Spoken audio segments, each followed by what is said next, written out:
आकाशवाणी लखनऊ से प्रस्तुत है प्रादेशिक समाचार।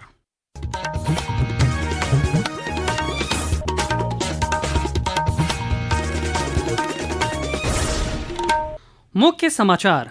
मुख्यमंत्री योगी आदित्यनाथ ने डॉक्टर भीमराव अंबेडकर सम्मान अभियान पर आयोजित कार्यशाला को किया संबोधित। कहा, बाबा साहब ने राष्ट्र निर्माण में लगाया पूरा जीवन। मुख्यमंत्री योगी आदित्यनाथ लखनऊ के नाका हिंडोला गुरुद्वारा में खालसा सृजन दिवस और वैसाखी कार्यक्रम में हुए शामिल। सिख गुरुओं के बलिदान को किया याद। केंद्रीय स्वास्थ्य और परिवार कल्याण राज्य मंत्री अनुप्रिया पटेल ने मिर्जापुर में केंद्रीय पैथोलॉजी और स्ट्रीट फूड विक्रेताओं के प्रशिक्षण कार्यक्रम का किया शुभारंभ। और प्रदेश के कई जिलों में तेज आंधी और बूंदाबांदी का सिलसिला जारी। मौसम विभाग ने आने वाले दिनों में तापमान बढ़ोतरी का जताया अनुमान।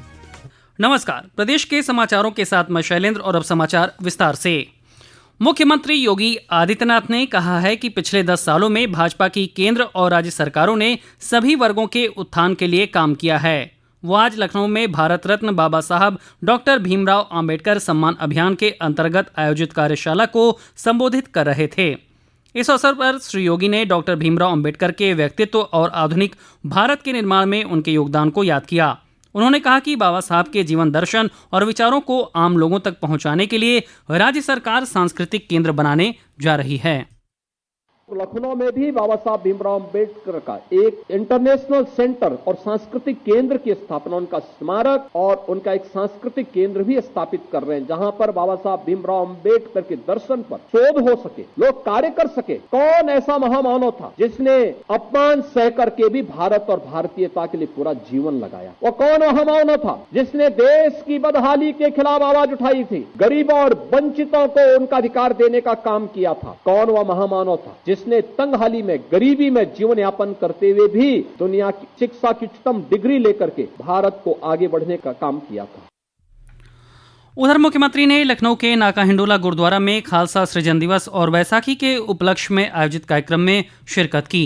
इस अवसर पर श्री योगी ने कहा कि सिख गुरुओं का बलिदान बेकार नहीं जाना चाहिए। इन योद्धाओं ने देश और समाज को जोड़ने का काम किया है। उन्होंने कहा कि सिख गुरुओं के योगदान और समाज को एक सूत्र में पिरोने के उनके अभियान को जारी रखना चाहिए। देश और धर्म की रक्षा करने के लिए सिख योद्धाओं का बलिदान तो उनके लिए, अपने परिवार के लिए नहीं था, उनके लिए स्वयं के लिए नहीं था, इस देश और धर्म के लिए था। और देश और धर्म के लिए हुआ कोई भी योगदान वह व्यर्थ में नहीं जाना चाहिए। पूरे समाज को जोड़ने का माध्यम बनना चाहिए। पूरे समाज को उसके साथ जोड़ करके हमें आगे बढ़ाने की आवश्यकता है। सिखों की उन्नति और उनकी खुशहाली के पीछे उन्हीं की आशीर्वाद है, उन्हीं की कृपा है। आज के इस अवसर पर जब खालसा पंथ की स्थापना 325 वर्ष पूर्ण हुए हैं, 326वें कार्यक्रम के साथ आज हम यहाँ पे जुड़ रहे हैं। मैं एक बार फिर से आप सबको वैसाखी के साथ साथ खालसा पंथ की स्थापना के इन शानदार अभियान के प्रति हृदय से बधाई देता हूं। राज्यपाल आनंदीबेन पटेल ने कहा है कि बाल फिल्म महोत्सव जैसे कार्यक्रमों से बच्चों की रचनात्मकता को नई दिशा मिलती है। श्रीमती पटेल आज लखनऊ में सिटी मॉन्टेसरी स्कूल द्वारा आयोजित 14वें अंतर्राष्ट्रीय बाल फिल्म महोत्सव के समापन समारोह में बोल रही थीं। उन्होंने कहा कि इन आयोजनों से बच्चों को न सिर्फ सृजनता की बारीकियों की जानकारी होगी, बल्कि इनसे प्रेरित होकर वे भविष्य में प्रेरणादायी फिल्में बनाकर समाज में सकारात्मक बदलाव लाने का काम करेंगे। राज्यपाल ने अभिभावकों और शिक्षकों पर जोर देते हुए कहा कि वे बच्चों की प्रतिभा और रुचि के अनुसार उन्हें सही दिशा देने की कोशिश करें ताकि उनकी मेधा को निखारा जा सके। श्रीमती पटेल ने लोगों का आह्वान किया कि गरीब और वंचित परिवारों के बच्चों को शिक्षा की मुख्य धारा से जोड़ने के लिए आगे आएं। समारोह में राज्यपाल ने बाल फिल्म महोत्सव में चयनित उत्कृष्ट फिल्मों को पुरस्कृत भी किया। इस मौके पर डॉक्टर भारती गांधी और फिल्म जगत से जुड़े गणमान्य लोग भी मौजूद थे। प्रदेश के जल शक्ति मंत्री स्वतंत्र देव सिंह ने आज जालौन जिले के महतवानी गांव में जल जीवन मिशन हर घर जल कार्यक्रम के तहत नलकूप आधारित पेयजल योजना का लोकार्पण किया। इस योजना के माध्यम से बुंदेलखंड के 1500 से अधिक आबादी वाले गांव को शुद्ध पेयजल की सुविधा मिलेगी। श्री सिंह ने कहा कि इस योजना का उद्देश्य बुंदेलखंड सहित पूरे प्रदेश में ग्रामीणों को स्वास्थ्यवर्धक पानी मुहैया कराना है। इससे जल जनित बीमारियों पर भी रोक लगेगी। जालौन भ्रमण के दौरान जल शक्ति मंत्री ने सतो गांव में नू नदी के पुनर्जीवन के लिए अभियान की शुरुआत भी की। इस अभियान में हजारों लोगों ने श्रमदान किया। इस अवसर पर श्री सिंह ने कहा कि नदी सिर्फ जल का माध्यम नहीं, बल्कि भारतीय संस्कृति और परंपरा के साथ साथ भविष्य की धरोहर है। इसीलिए इसका संवर्धन और संरक्षण सभी की जिम्मेदारी है। ये समाचार आप आकाशवाणी लखनऊ से सुन रहे हैं। ताज़ा समाचार जानने के लिए आप हमारी वेबसाइट newsonair.gov.in पर लॉगिन कर सकते हैं। इसके साथ ही आप प्रादेशिक समाचारों का ये बुलेटिन हमारे YouTube channel news on AIR Lucknow पर भी सुन सकते हैं। केंद्रीय स्वास्थ्य और परिवार कल्याण राज्य मंत्री अनुप्रिया पटेल ने आज मिर्जापुर में स्ट्रीट फूड विक्रेताओं के प्रशिक्षण और जागरूकता कार्यक्रम का शुभारंभ किया। इस अवसर पर श्रीमती पटेल ने कहा कि स्ट्रीट फूड भारतीय संस्कृति की पहचान है। स्ट्रीट फूड विक्रेता प्रशिक्षण एवं जागरूकता कार्यशाला भारत सरकार के अधीन food safety standards authority of India के सबसे महत्वपूर्ण अभियानों में से एक है। भारत के कोने कोने में स्ट्रीट फूड बिकता है, लेकिन हमारा स्ट्रीट फूड साफ सुथरा हो, स्वच्छ हो, उसमें पौष्टिकता हो और सेहत को किसी प्रकार की हानि न पहुंचाए, ये जरूरी है।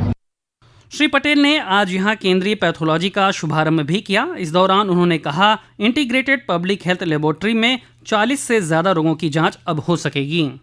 इंडियन प्रीमियर लीग IPL में आज शाम 7:30 बजे दिल्ली कैपिटल्स और मुंबई इंडियंस के बीच मुकाबला होगा। वहीं कल शाम लखनऊ के इकाना क्रिकेट स्टेडियम में चेन्नई सुपर किंग्स और लखनऊ सुपर जायंट्स आमने सामने होंगे। इस लीग में चेन्नई सुपर किंग्स हार का सिलसिला तोड़ने के लिए भरसक प्रयास कर रही है। एक रिपोर्ट। चेन्नई सुपर किंग्स की टीम अपने अब तक के सबसे खराब प्रदर्शन से गुजर रही है, जिसमें उसने लगातार 5 मैच गंवाए हैं। अपने घरेलू मैदान में भी उसे लगातार 3 हार मिली हैं। अब उसकी नजरें लखनऊ के खिलाफ इस हार के सिलसिले को तोड़ने पर टिकी हैं। दूसरी ओर मेजबान लखनऊ सुपर जायंट्स शानदार फॉर्म में है और लगातार चौथी जीत की तलाश में है। उसकी गेंदबाजी जो टूर्नामेंट की शुरुआत में कमजोर कड़ी थी, अब आवेश खान, रवि बिश्नोई और शार्दुल ठाकुर की बदौलत मजबूत हो गई है। गुजरात टाइटंस के खिलाफ हालिया जीत ने इन गेंदबाजों ने शानदार प्रदर्शन किया है। मुमताज अली, आकाशवाणी समाचार, लखनऊ। प्रदेश में प्रधानमंत्री इंटर्नशिप योजना 2025 के लिए युवाओं से आवेदन मांगे गए हैं। उत्तर प्रदेश कॉर्पोरेट कार्य मंत्रालय रजिस्ट्रार ऑफ कंपनीज लता सिसोदिया ने लखनऊ में बताया कि प्रदेश सहित पूरे देश में लागू इस योजना का उद्देश्य युवाओं को शीर्ष कंपनियों में इंटर्नशिप का मौका देना है।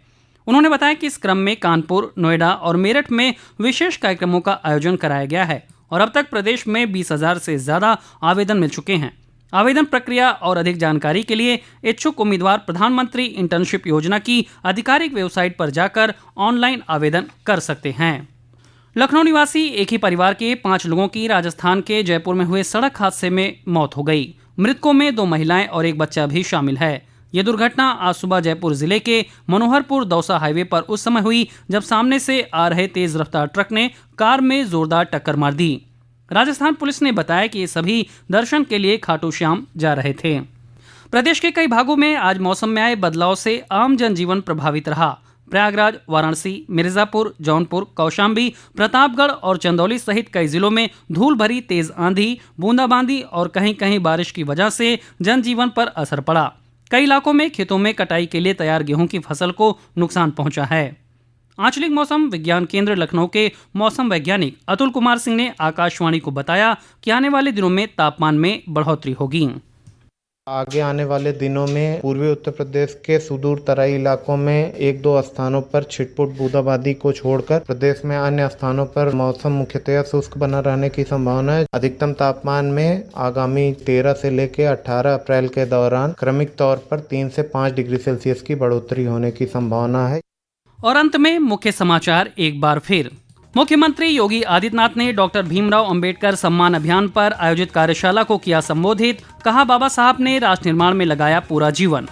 मुख्यमंत्री योगी आदित्यनाथ लखनऊ के नाका हिंडोला गुरुद्वारा में खालसा सृजन दिवस और बैसाखी कार्यक्रम में हुए शामिल। सिख गुरुओं के बलिदान को किया याद।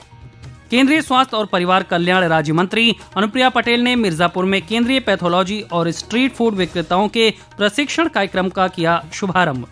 और प्रदेश के कई जिलों में तेज आंधी और बूंदाबांदी का सिलसिला जारी। मौसम विभाग ने आने वाले दिनों में तापमान बढ़ोतरी का जताया अनुमान। इसी के साथ प्रादेशिक समाचारों का ये बुलेटिन समाप्त हुआ। अगला बुलेटिन रात 8 बजे FM पर प्रसारित किया जाएगा। नमस्कार।